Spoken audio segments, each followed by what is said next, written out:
So ayan guys, nakapag-balaw na kami ni Michael. Yan. Kausap namin si Kuya Louie, nag-work dito. Yan.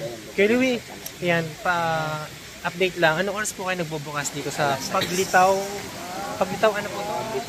Paglitaw Pool. Anong oras po kayo nagbubukas? Ano po, alas 7. 7 hanggang 5 ng hapon. Tapos kuya, pagka weekends wala yun, basta parehas everyday. Okay.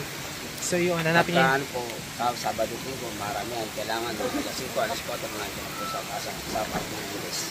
Okay. Tapos kuya, magkano po yung mga dito? Yung entrance fee? Bata, matanda? Ang matanda po, 120. Ang bata, 50 lang. 50. Tapos po, bukod doon yung cottage, yung mga table na katulad yan, yung mga cottage na may mga ganun. 400. Ang table natin, 400, may 300 po. Tapos, ito, may 400, may 300. Tapos, yung mga cottage na ganito po kuya? 800 hanggang 1518. 800 to 1518. So, depende sa size yan, syempre.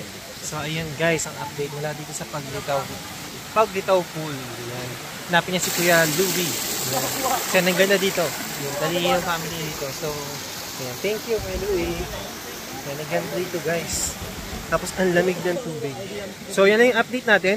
So, next ay lilipat tayo sa coffee shop naman. So, not sure kung saan kami papapadpad ng kapihan. Basta pupunta kami sa coffee shop dito sa Tanay Rizal. So, let's go!